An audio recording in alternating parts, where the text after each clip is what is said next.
चलिए शुरुआत करेंगे। यहाँ पर हम 70 से लेकर 100 तक क्वेश्चन देखेंगे, ठीक है। तो 70 से लेकर 100 तक यहाँ पर देखेंगे, बाकी के क्वेश्चन हम लोग पार्ट 1 और 2 में देख चुके हैं। यहाँ पर बात हो रही है 71 क्वेश्चन की। तो 71 क्वेश्चन आपसे क्या कह रहा है कि भारत में राष्ट्रीय आय का आकलन करने वाली संस्था है, ठीक है। तो आपको शायद ये क्वेश्चन हो चुका था, ठीक है, ये क्वेश्चन हो चुका है। तो नेक्स्ट क्वेश्चन ही देखेंगे हम लोग, सीधा 72 क्वेश्चन हम लोग देखेंगे, ठीक है। क्वेश्चन नंबर 72 हमारे पास है, लाहौर में रावी नदी के तट पर तिरंगे को सर्वप्रथम किसके द्वारा फहराया गया। तो आप सभी को पता है लाहौर में क्या हुआ था, तिरंगा फहराया गया था। किसके द्वारा ये फहराया गया था? जवाहरलाल नेहरू के द्वारा। ऑप्शन बी आपका बिल्कुल सही हो जाएगा। अब ये जवाहरलाल नेहरू, आपको पता होगा 1929 की यहाँ पर बात हो रही है, ठीक है। 1929 में क्या हुआ, लाहौर अधिवेशन होता है, ठीक है। किसके द्वारा? कांग्रेस के द्वारा लाहौर अधिवेशन करवाया जाता है। अध्यक्षता कौन करते हैं वहां पर? पंडित जवाहरलाल नेहरू जी उसकी अध्यक्षता कर रहे होते हैं। यहीं पर यह अगर मैं बात करूं 19 दिसंबर, ठीक है, डेट भी पूछी जाती है इसकी क्योंकि इंपॉर्टेंट है ये, तो डेट भी आपको लिखनी है। 19 दिसंबर 1929 को यहां पर लाहौर अधिवेशन में क्या किया गया? पूर्ण स्वराज का संकल्प रखा गया। पूर्ण स्वराज का संकल्प, ठीक है, पूर्ण स्वराज का संकल्प रखा गया था। किसके द्वारा? जवाहरलाल नेहरू के द्वारा यह रखा गया था। इसी में क्या था, 26 जनवरी को, ठीक है, 26 जनवरी को यहीं पर कांग्रेस ने, ठीक है, आईएनसी, अगर बात करूं मैं आईएनसी, तो इंडियन नेशनल कांग्रेस ने क्या करा था कि भारत ये स्वतंत्रता दिवस मनाने की घोषणा करी थी, ठीक है। स्वतंत्रता दिवस मनाने की घोषणा कौन करता है? भारतीय राष्ट्रीय कांग्रेस करती है, ठीक है। इसीलिए आपने देखा होगा ना, इतिहास में महत्वपूर्ण डेट 26 जनवरी को हम क्या मनाते हैं? गणतंत्र दिवस मनाते हैं। लेकिन जो हमें आजादी थी, वो आजादी हमें 15 अगस्त को हम आजादी दिवस क्यों मनाते हैं? क्योंकि उस समय जुलाई में आपको पता है माउंटबेटन जब योजना के तहत भारत पाकिस्तान विभाजन होता है, उस समय तो उस डेट को क्या है, 15 अगस्त एक्सेप्ट कर लिया जाता है। लेकिन 26 जनवरी को कुछ ना कुछ तो मनाना ही होगा, क्योंकि उस दिन कांग्रेस ने क्या करा था? स्वतंत्रता दिवस मनाने की घोषणा करी थी लाहौर में। और यहीं पर क्या हुआ था? रावी नदी के तट पर पंडित जवाहरलाल नेहरू जी क्या करते हैं? भारतीय तिरंगे को फहराते हैं, ठीक है। ये चीज आपको नोट करनी है, बहुत इंपॉर्टेंट ये क्वेश्चन है। आगे चलेंगे क्वेश्चन नंबर 73 की ओर हम लोग। 73 क्वेश्चन आपके पास था, कंप्यूटर में स्मृति का प्रकार नहीं है। देखिए नहीं है, तो फिर से ये ऐसे क्वेश्चन ना जब भी आपको कभी भी एग्जाम में दिखते हैं, जब आपके पास हाथ में क्या होता है, पेन होती है, आपके पास क्वेश्चन पेपर होता है, यहाँ पर क्वेश्चन पेपर में नहीं आ जाता है तो सीधा गोला करना है। इससे क्या होगा, ये आपकी हैबिट हो जाती है कि आप क्वेश्चनों को अच्छे से पढ़ पाए। अब दोबारा क्वेश्चन पढ़ना है, कंप्यूटर में स्मृति का प्रकार नहीं है। देखिए ऑप्शन यही दिख रहा होगा, सर्वर। सर्वर को स्मृति होती है, स्मृति मतलब मेमोरी, ठीक है। स्मृति की यहाँ पर बात करूं तो स्मृति किसको दर्शा रही है? मेमोरी को। तो सर्वर क्या होता है आपको पता है? सर्वर एक टाइप का आपके जहां पर इंटरनेट के डेटास वगैरह रखे जाते हैं, वो चीज क्या होती है? सर्वर होती है। जैसे कि मैं अब जो ये वीडियो अपलोड करता हूं आप लोगों के लिए, ये कहां पर रखी जाती है? ये एक सर्वर में रखी जाती है, ठीक है, डेटा वगैरह। बाकी मैग्नेटिक मेमोरी होती है, आर्टिकल मेमोरी होती है, और सेमीकंडक्टर इसकी स्मृति प्रकार नहीं है, ठीक है। हाँ ये होती है, ठीक है, स्मृति की ये प्रकार होती है, ठीक है, सेमीकंडक्टर। तो ये तीनों चीजें होती हैं, लेकिन इसका सर्वर आंसर गलत हो जाएगा, ठीक है। आगे चलेंगे हम क्वेश्चन नंबर 74 की ओर। क्वेश्चन नंबर 74 हम लोग देखेंगे। तो 74 क्वेश्चन, अच्छा ठीक है, 74 क्वेश्चन आपके पास है, वीपीएन का पूर्ण रूप क्या है, ठीक है। तो वीपीएन का पूर्ण रूप आपको बताना है। देखिए वीपीएन क्या होता है, जब कभी भी आप इंटरनेट चला रहे हो, ठीक है, आपने सुना होगा इंडिया में क्या चलता है? पबजी गेम चलता है। तो पबजी गेम बीच में बैन हो गया था ना, तो पबजी गेम बैन होने के बावजूद काफी लोग पबजी गेम को चला रहे थे। वो कैसे चला रहे थे आपको पता होना चाहिए, वो चला रहे थे थ्रू वीपीएन, ठीक है।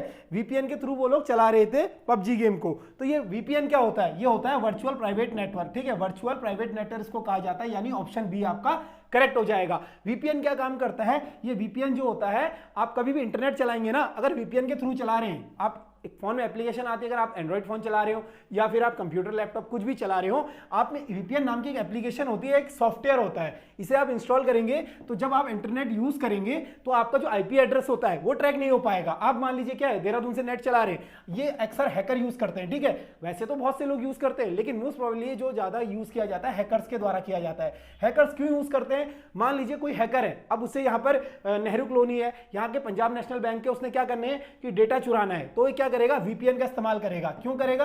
क्योंकि वीपीएन से क्या होता है, मान लीजिए उसने यहां से वीपीएन के थ्रू इंटरनेट चलाया, अब उसकी लोकेशन कहां पर बताएगा? वो अमेरिका या श्रीलंका उसकी लोकेशन बता देगा यहीं पर बैठे बैठे, जबकि वो इंसान कहां से ऑपरेट कर रहा है इस चीज को?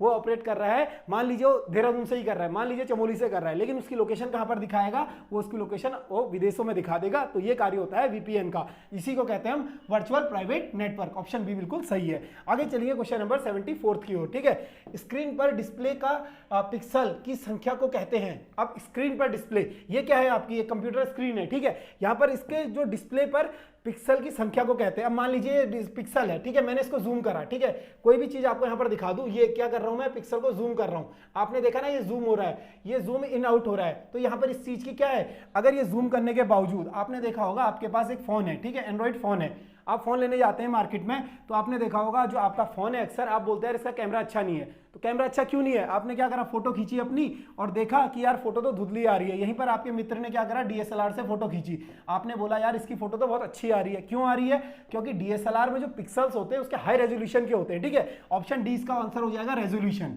अब रेजोल्यूशन क्या होता है, जो क्वालिटी होती है ना पिक्चर की, इसको कितना ही जूम करिए, जब डीएसएलआर की फोटो आप लोग देखते होंगे शादी ब्याह में आप खिंचवाते हैं या फिर कहीं घूमने जाते हैं, डीएसएलआर से जो भी फोटो खिंचवाते हैं हम लोग उसे जूम करते हैं तो उसका जो पिक्सल होता है वो फटता नहीं है इजीली, लेकिन वहीं पर फोन की फोटो का पिक्सल क्या होता है, फटना शुरू हो जाता है। तो स्क्रीन डिस्प्ले पर पिक्सल की संख्या को कहते हैं, इसी को रेजोल्यूशन कहा जाता है, ठीक है, ऑप्शन डी आपका बिल्कुल सही हो जाएगा। आगे चलेंगे क्वेश्चन नंबर 75 की ओर। केरल के लगे तटीय भाग को किस नाम से जाना जाता है, ठीक है, तो केरल के लगे तटीय भाग को किस नाम से जाना जाता है आपको बताना है। देखिए भारत का नक्शा अगर आपने देखा होगा कुछ इस प्रकार का भारत का मैप हो जाएगा, ठीक है, थोड़ा सा आपको यहाँ पे गूगल मैप से ही थ्रू आप मैं समझाऊंगा, ठीक है, तो गूगल मैप के थ्रू हम लोग इसे समझेंगे। ठीक है, केरल से लगे भारतीय तट को क्या कहा जाता है आपको बताना था, ठीक है, तो यहां से हम लोग देखेंगे इस चीज को।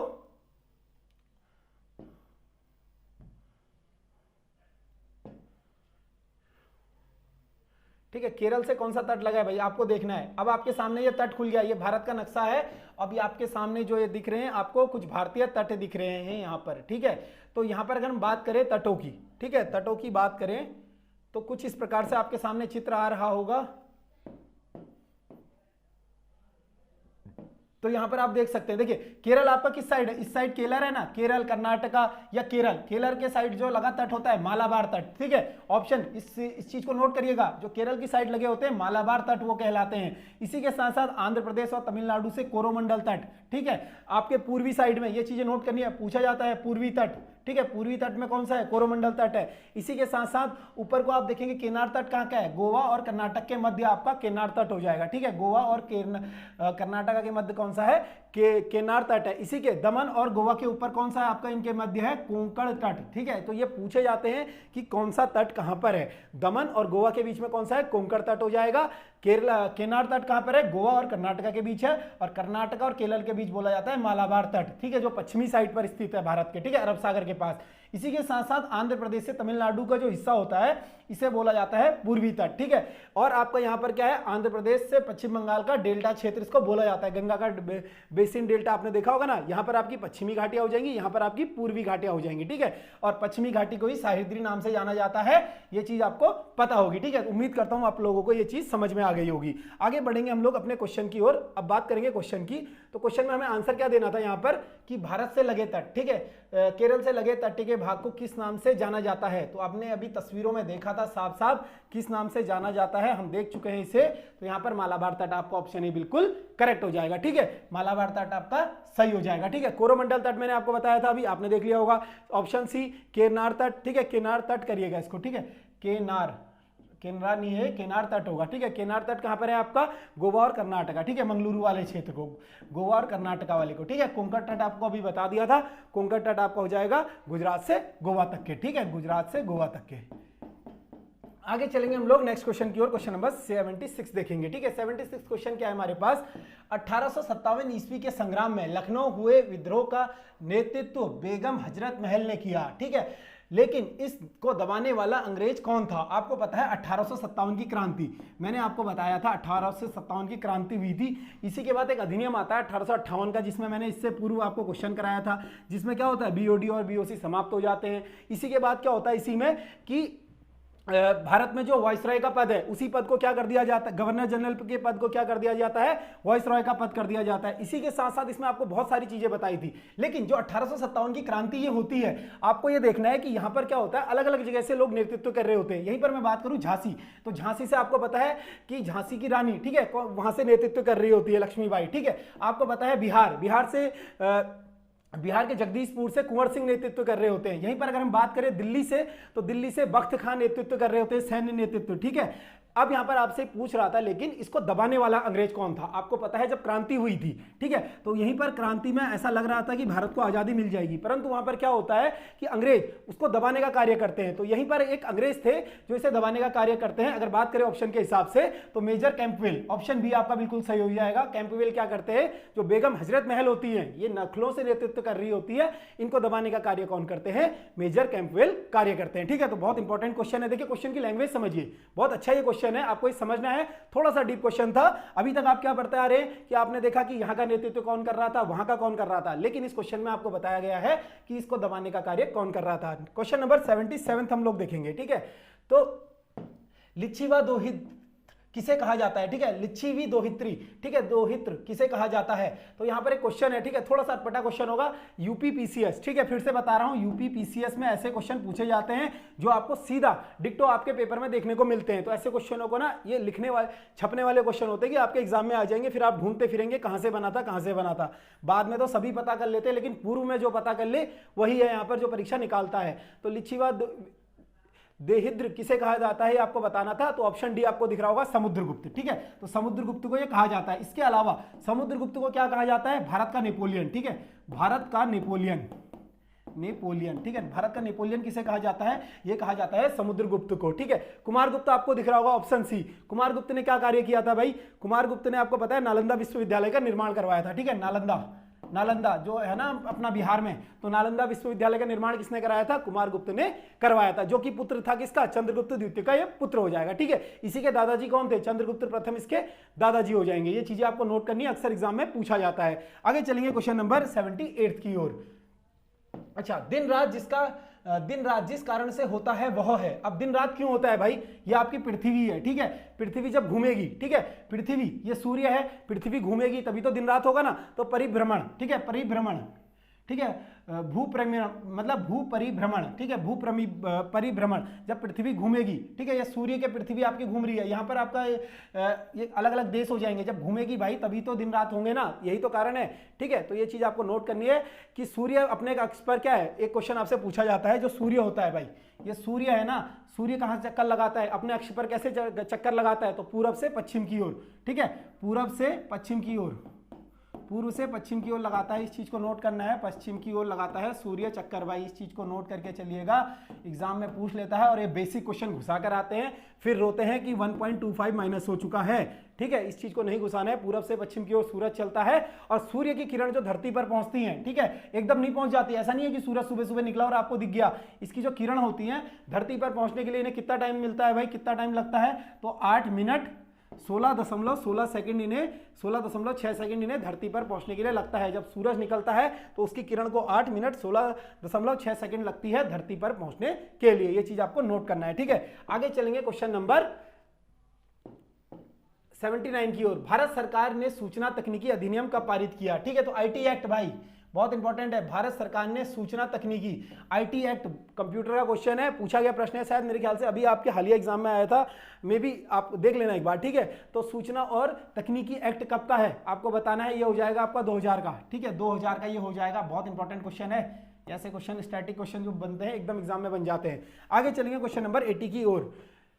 सकल राष्ट्रीय आय हमेशा निविल राष्ट्रीय आय से अधिक होती है क्योंकि इसमें सम्मिलित होता है।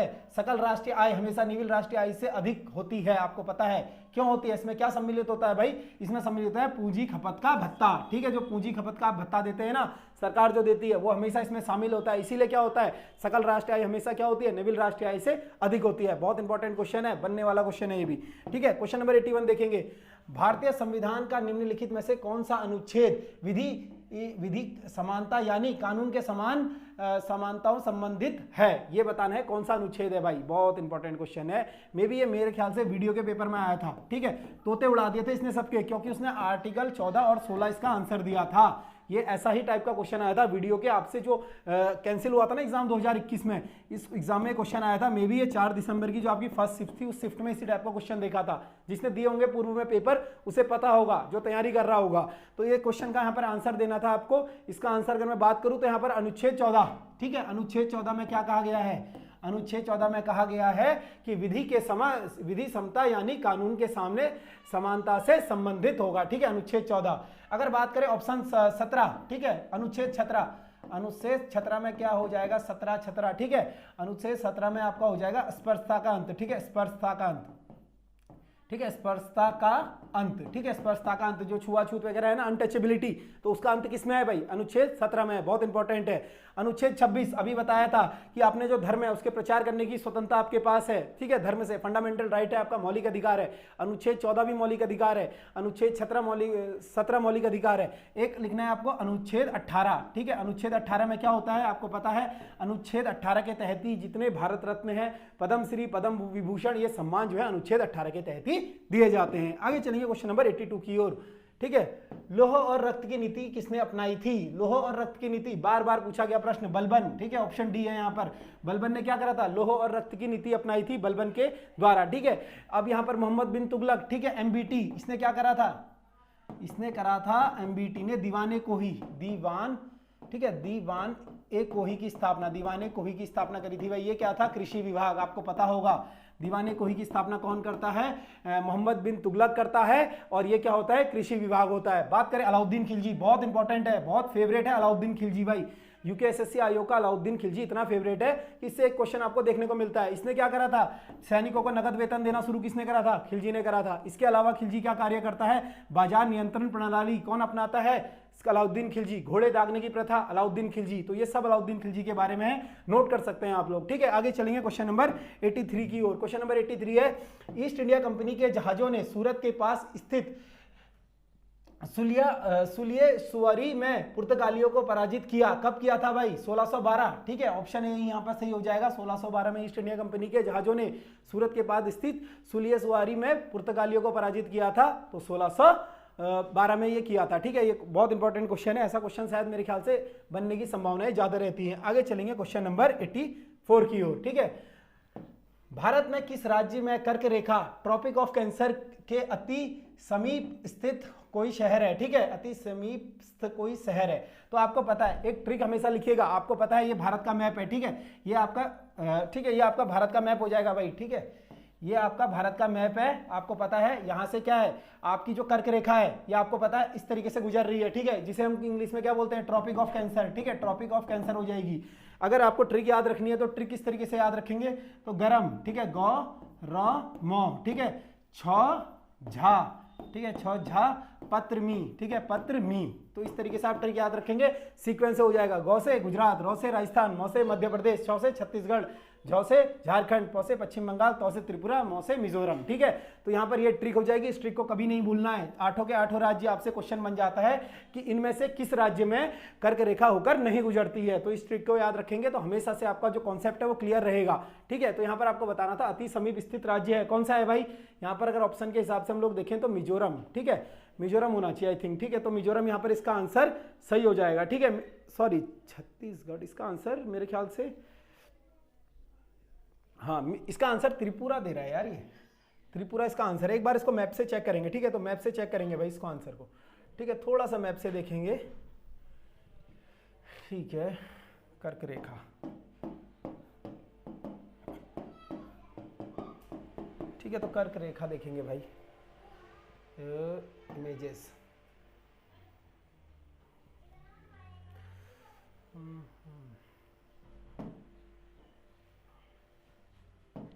ठीक है, ठीक है, इसको देख लेते हैं, मैप के थ्रू ही कंफ्यूजन दूर कर लेते हैं ना,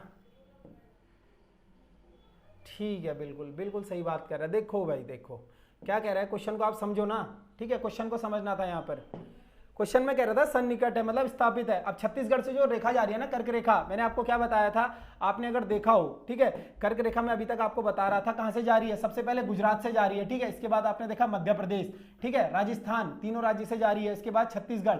तो छत्तीसगढ़ का हल्का सा इलाका, इतना सा इलाका टच हो रहा है मात्र, देखा आपने।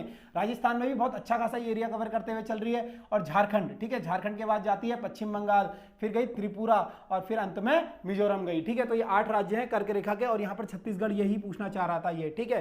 तो ऑप्शन इसका मेरे ख्याल से ऑप्शन ए ही सही है, ठीक है, तो ऑप्शन ए सही हो जाएगा।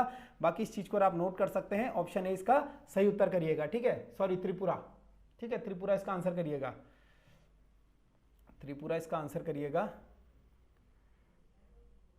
ये देखिए त्रिपुरा यहाँ पर है ना, हाँ त्रिपुरा, तो त्रिपुरा इसका आंसर करना है आपको, सॉरी ठीक है, तो इसका आंसर आपको त्रिपुरा करना है भाई, ऑप्शन ए, ठीक है, तो इसका आंसर करिएगा त्रिपुरा, ऑप्शन ए आपका सही हो जाएगा। इसी के साथ साथ बढ़ेंगे नेक्स्ट क्वेश्चन की ओर।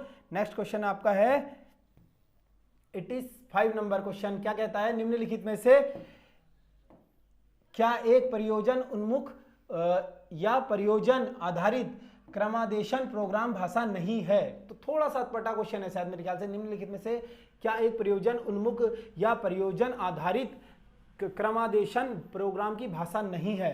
ठीक है, तो यहाँ पर इसका आंसर सी हो जाएगा भाई। सी लैंग्वेज जो है ये क्रमादेशन या प्रयोगात्मक की भाषा नहीं है। ठीक है, बाकी पाइथन, रूबी और पर्ल ये तीनों ही भाषा हो जाएंगी। आगे चलेंगे क्वेश्चन नंबर 86 की ओर। नासा के अनुसार सूर्य के बाद पृथ्वी के निकटतम सितारा कौन सा है? नासा यानी आपको पता है, जैसी इंडिया में आपकी स्पेस एजेंसी है इसरो, इसी तरीके से जो अमेरिकन स्पेस एजेंसी है उसे क्या कहा जाता है? नासा। ठीक है, उसी के अनुसार उसने बताया था कि पृथ्वी के जो सूर्य के बाद, ठीक है, जो हमारे सबसे नजदीकी तारा है, ठीक है, पृथ्वी का कौन सा है? सूर्य है। ठीक है, सूर्य के बाद पृथ्वी के सबसे निकटतम तारा कौन सा है? तो सूर्य क्या है? सूर्य स्टार है। लेकिन इसके अलावा भी हमारा कौन सा निकटतम तारा है, ये नासा ने अपनी स्टडी में बताया है, तो ये हो जाएगा प्रोक्सिमा सेंटोरी। ठीक है, प्रोक्सिमा सेंटोरी, ऑप्शन सी बिल्कुल आपका सही है यहाँ पर। आगे चलेंगे क्वेश्चन नंबर 88 की ओर, 87 की ओर। ठीक है, पाल साम्राज्य भारत में किस हिस्से से संबंधित था? ठीक है, पाल साम्राज्य की अगर बात करें यहाँ पर भारत के किस हिस्से से संबंधित था, तो आपने देखा होगा ना पाल वंश, ये क्वेश्चन आया था आपके वीडियो के पेपर में। ठीक है, जो पाल वंश है इस तरफ वो रहता था। बात इस तरफ कौन सा इलाका है आपका? पश्चिम बंगाल। ठीक है, वेस्ट बंगाल यहाँ पर हो जाएगा, और पाल वंश यहीं पर शासन करता था। ठीक है, तो पूर्वी ऑप्शन डी आपका सही हो जाएगा। बात करें पाल वंश की, तो पाल वंश का संस्थापक कौन था? गोपाल। ठीक है, पाल वंश का संस्थापक कौन होता है? गोपाल इसका संस्थापक होता है पाल वंश का। ठीक है, इसकी राजधानी क्या थी? मुंगेर। ठीक है, मुंगेर इसकी राजधानी हो जाएगी पाल वंश की। ठीक है, ये चीज भी आपको नोट करनी है। संस्थापक पूछेगा तो गोपाल था, मुंगेर राजधानी हो जाएगी। और कौन से धर्म के अनुयायी थे पूछते हैं आपसे, तो बौद्ध धर्म के। ठीक है, पाल जो थे भाई बौद्ध धर्म के अनुयायी थे, ये चीज नोट करनी है, बहुत इंपॉर्टेंट क्वेश्चन है। और इनका जो महान शासक था वो कौन था? सबसे महान शासक धर्मपाल। ठीक है, धर्मपाल इनका सबसे महान शासक हो जाएगा। किसका? पाल वंश का, जिसका संस्थापक हो जाएगा गोपाल। ठीक है, कन्नौज के लिए त्रिपक्षीय युद्ध हुआ था ना, आपको पता है, गुर्जर, प्रतिहार और किसके बीच? पालों के बीच संघर्ष हुआ था, जो राष्ट्रकूटों के साथ। ठीक है, तो यहां पर भी इन्होंने भी हिस्सा लिया था। किसने? पाल वंश ने। आगे चलेंगे क्वेश्चन नंबर 88 की ओर। क्वेश्चन नंबर 88 है आपके पास।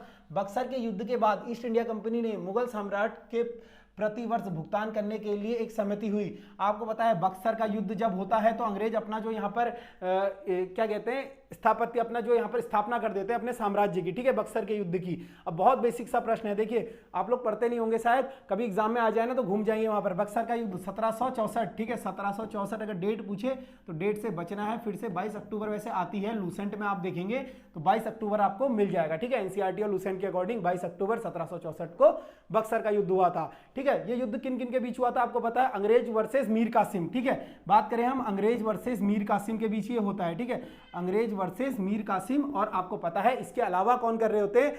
अंग्रेजी जो सेनापति है, आपसे पूछा जाता है बक्सर के युद्ध में अंग्रेजी सेनापति कौन था? Hector Munro. ठीक है, हेक्टर मुनरो क्या था यहाँ पर? अंग्रेजी सेनापति था बक्सर के युद्ध में। ये क्वेश्चन पूछा गया क्वेश्चन है कि जब बक्सर का युद्ध हुआ तो अंग्रेजी सेना का नेतृत्व कौन कर रहे थे? तो हेक्टर मुनरो जो थे उसका नेतृत्व कर रहे थे। यहीं पर अंग्रेज वर्सेस, आपको बताया किसके बीच ये युद्ध होता है? मीर कासिम के बीच ये युद्ध होता है। और सिराजुद्दौला वर्सेस शाह आलम के बीच भी ये युद्ध होता है, बक्सर का युद्ध। ठीक है, और इन्होंने यहाँ पर सहमति क्या होती है कि 26 लाख रुपए दिए जाएंगे भाई। ठीक है, जो यहाँ के मुगल सम्राट होते हैं इनको प्रतिवर्ष क्या है? 26 लाख रुपए दिए जाएंगे। पता है ना अंग्रेजों को, क्योंकि पहले तो अंग्रेज को आपको, बाकी तो आपको पूरा इतिहास पता है भाई, आप तो बहुत ज्ञाता हैं। ठीक है, क्वेश्चन नंबर 89 है। जुलाई 2022 में स्वास्थ्य पर्यावरण को मानव अधिकार घोषित करने के संबंध में संयुक्त राष्ट्र महासभा में हुए मतदान में कितने सदस्यों के पक्ष में मतदान किया गया? बहुत बड़ा क्वेश्चन और बहुत अच्छा क्वेश्चन। ये क्वेश्चन ना मतलब यूएन से रिलेटेड जितने भी क्वेश्चन होंगे वो आप छोड़ने की बिल्कुल भी इन चीज़ों को मतलब ये मत करना कि यार इसे स्किप कर देता हूँ, बड़ा क्वेश्चन है। तो क्वेश्चन को समझो रट लो और, ठीक है। 22 जुलाई 2022 में स्वास्थ्य पर्यावरण को मानव अधिकार घोषित करने के संबंध में संयुक्त राष्ट्र महासभा के हुए मतदान में कितने सदस्यों ने पक्ष में मतदान किया था? तो इसका सीधा सीधा आपको आंसर याद रखना है 161, ठीक है। 161 देशों ने मतदान किया था। ऑप्शन डी आपका बिल्कुल सही हो जाएगा। क्वेश्चन नंबर 90 देखेंगे। क्वेश्चन नंबर 90 हमारे पास वर्ष 1965 में निम्नलिखित में से किस कृषि उपज के लिए न्यूनतम समर्थन मूल्य एमएसपी, बात हो रही है यहाँ पर एमएसपी, जब किसान आंदोलन चला था, ठीक है। आपको पता है कोरोना के टाइम पर किसान आंदोलन बहुत ज्यादा चर्चा में रहा था भाई, ये इसीलिए रहा था, ठीक है। आपको पता है कि सरकार ने अलग अलग चीजें कर दी थी। तो एमएसपी की अगर हम बात करें तो मिनिमम सपोर्ट प्राइस, ठीक है, मिनिमम, ठीक है, मिनिमम सपोर्ट प्राइस, इसका फुल फॉर्म पूछा जाएगा कभी तो मिनिमम सपोर्ट प्राइस इसका फुल फॉर्म होगा भाई, ठीक है।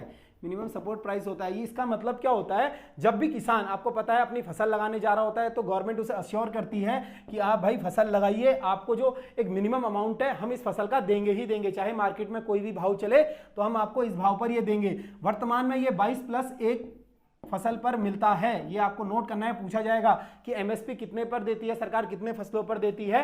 तो 22+1 फसलों पर देती है, यानी 23 फसलों पर सरकार एमएसपी देती है।